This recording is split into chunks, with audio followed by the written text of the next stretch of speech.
అర్జున్ ప్రసాద్, సుభద్ర ఇద్దరు క్యాటరింగ్ వాళ్ళకి, డెకరేషన్ వాళ్ళకి ఇన్స్ట్రక్షన్స్ ఇస్తూ ఉంటారు. వంటలు చాలా బాగుండాలి, మేము చెప్పిన మెనూ అంతా చక్కగా ఉండాలి అని అర్జున్ ప్రసాద్ అంటూ ఉండగా, ఇది మా పెద్దబ్బాయి పెళ్ళి, దీనికి చాలామంది పెద్దవాళ్ళు వస్తారు, డిషెస్ అన్నీ బాగుండాలి అని సుభద్ర కూడా చెప్తూ ఉంటుంది. డెకరేషన్ వాళ్ళకి కూడా అంతా బాగుండాలి అని చెప్తూ ఉంటారు వాళ్ళిద్దరూ. ఇక ఊర్లో పెళ్ళికి కుక్కల హడావిడి అన్నట్టు వాడి పెళ్ళికి ఇంత హడావిడి అవసరమా అని పక్కనున్న భానుమతి అంటూ ఉంటుంది. ఇక అతిథి మాటల ద్వారా ఇంద్ర బ్రతికే ఉన్నాడని తెలుసుకుని టెన్షన్ పడుతున్న గౌతమ్ హడావుడిగా ఇంటికి వస్తాడు. ఇక అక్కడ క్యాటరింగ్ వాళ్ళతో మాట్లాడుతున్న అర్జున్ ఇలా అంటుంటాడు, గౌతమ్ వచ్చావా, టైంకి వచ్చావు, నువ్వు ఇక 2 డేస్ లీవ్ పెట్టరా, హాస్పిటల్కి కూడా వెళ్ళాల్సిన అవసరం లేదు, ఈ 2 డేస్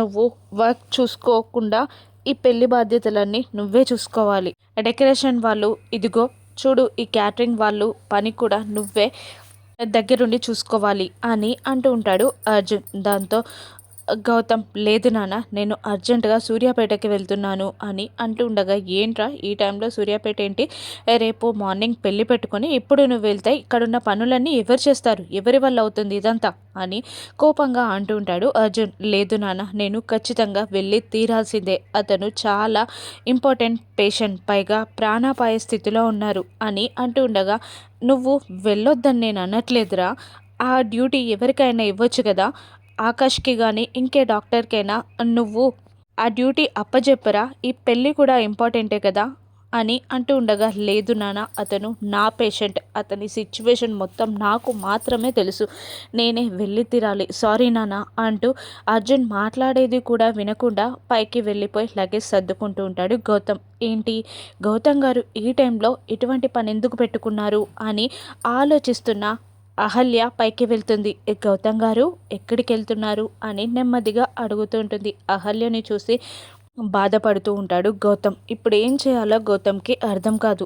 అప్పుడు తన ఫ్రెండ్ ఆకాష్ అన్న మాటలు గుర్తొస్తూ ఉంటాయి. ఇప్పుడు నువ్వు ఇంద్రాని చూడ్డానికి కాశ్మీర్ వెళ్తున్నావు, ఓకే, ఒకవేళ ఇంద్ర బతుకుంటే ఏం చేస్తావురా, అహల్యనేం చేస్తావు అని ఆకాష్ అన్న మాటలకి కన్నీళ్లు తిరుగుతూ ఉంటాయి గౌతమ్ కళ్ళలో. నిజంగా అహల్యని వదిలిపెట్టాలి అంటే తన వల్ల కావట్లేదు. అహల్యని అంత మనసారా ప్రేమించాడు గౌతమ్.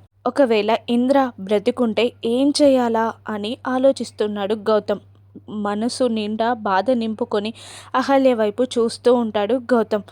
ఎక్కడికి వెళ్తున్నారండి, అంత అర్జెంటా అని అడుగుతుండగా, చెప్తున్నాను కదండి పేషెంట్ దగ్గరికి అని అంటూ ఉంటాడు గౌతమ్. అంత ఇంపార్టెంటా తను అని అంటూ ఉంటుంది అహల్య. అవును, చాలా ఇంపార్టెంట్ నాకు తను అని అంటుంటాడు గౌతమ్. నాకు తెలిసిన వ్యక్తేనా, మీరు ఆయన ఎప్పుడైనా కలుసుకున్నామా అని అడుగుతూ ఉంటుంది అహల్య. ఇక అహల్య వైపు ఇంద్ర వైపు మార్చి మార్చి చూసి సమాధానం చెప్పలేకపోతాడు గౌతమ్.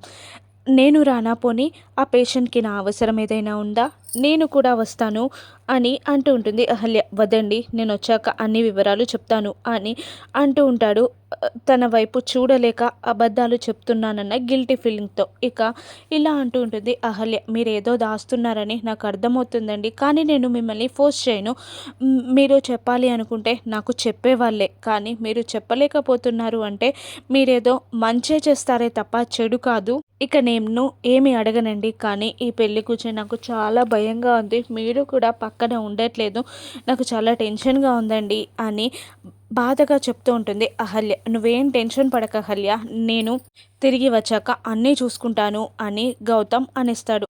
ఇక మనసులో మాత్రం, నేను ఇంద్రా దగ్గరికి వెళ్తున్నానని నీకు ఎలా చెప్పను అహల్య, చెప్పలేను అని అంటూ వెనక్కి తిరిగి అహల్యకి ఏమీ చెప్పలేక ఇందిరా ఫోటోని, అహల్య ఫోటోని చూస్తూ అక్కడ నుండి కిందికి దిగుతూ ఉంటాడు గౌతమ్. మళ్ళీ అర్జున్ అడ్డుకుంటాడు. ఎక్కడికి రా నువ్వు వెళ్ళేది, నిజంగానే వెళ్తున్నావా, ఇక్కడ ఈ పనులన్నీ ఎవరు చేస్తారా అని అంటుండగా, లేదు నాన్న, ఆ పేషెంట్ ప్రాణాపాయ స్థితిలో ఉన్నాడు, నేను చెప్పేది వినండి, మీరేం టెన్షన్ పడకండి, నేను పెళ్లి టైంకి వచ్చేస్తాను కదా అని అంటుంటాడు గౌతమ్. ఇక భానుమతి, వాడు పేషెంట్ ప్రాణాలు ఇంపార్టెంట్ అని చెప్తున్నాడు కదా, వాడిని వెళ్ళనివ్వు, ఒక ప్రాణాల కన్నా పెళ్ళి ముఖ్యమా అని భానుమతి అనగా, ఈ పెళ్ళి నీకు ఇష్టం లేదు కాబట్టి ఇలా అంటున్నావా?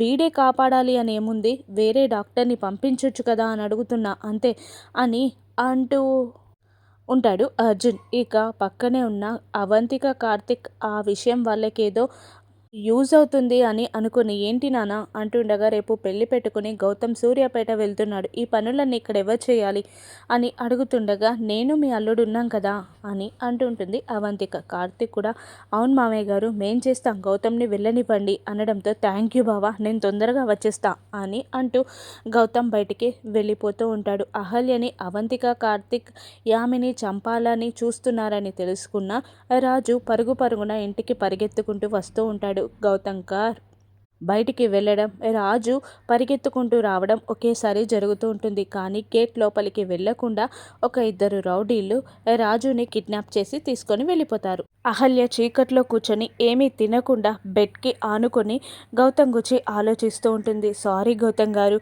ఇందిరా గారి ఏవి చూడగానే మీరు నా గురించి పడిన కష్టం, బాధ అన్నీ మర్చిపోయాను. నేను మిమ్మల్ని అవమానించాను. సారీ గౌతమ్ గారు, నేను ఒకవేళ మిమ్మల్ని వదిలిపెట్టి వెళ్ళాల్సిన పరిస్థితి వస్తే వెళ్ళగలనా అని అహల్య ఆలోచిస్తుంటే, కార్ డ్రైవింగ్ చేస్తున్న గౌతమ్, ఇంద్ర బ్రతుకుంటే అహల్యని అప్పగించగలనా? నేను అహల్యని వదిలిపెట్టి ఉండగలనా? ఇంద్రాకి ద్రోహం చేయగలనా? అహల్యని వదులుకోగలనా అని ఆలోచిస్తూ డ్రైవ్ చేస్తూ కన్నీళ్లతో వెళ్తూ ఉంటాడు గౌతమ్. పెళ్లి రోజు రానే వచ్చేస్తుంది. పెళ్లి మండపాన్ని చక్కగా డెకరేట్ చేస్తారు. ఆ గేట్ దగ్గర నిలబడి యామిని, రవి దంపతులు ఒకవైపు, శ్రావ్యానందు దంపతులు మరోవైపు నిలబడి వచ్చిన వాళ్ళందరినీ రిసీవ్ చేసుకుంటూ ఉంటారు. యామిని కోపంగా, నేనెవరిని పిలవలేదు కదా, ఇంతమంది ఎలా వస్తున్నారు అని అడుగుతుండగా, నందు,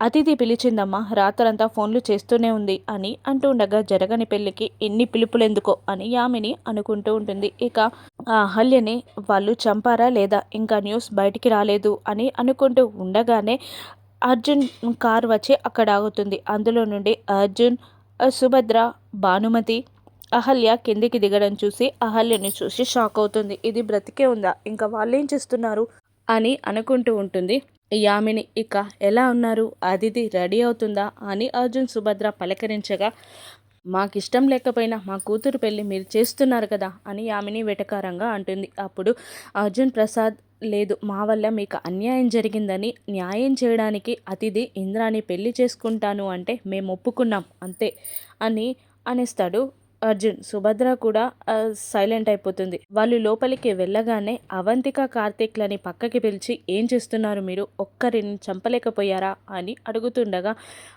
గౌతమ్ లేకపోతే ఈజీగా చంపచ్చు అనుకున్నాం, కానీ నిన్న సాయంత్రం నుంచి గౌతమ్ లేడని పచ్చి మంచినీళ్ళు కూడా ముట్టుకోలేదు అహల్య.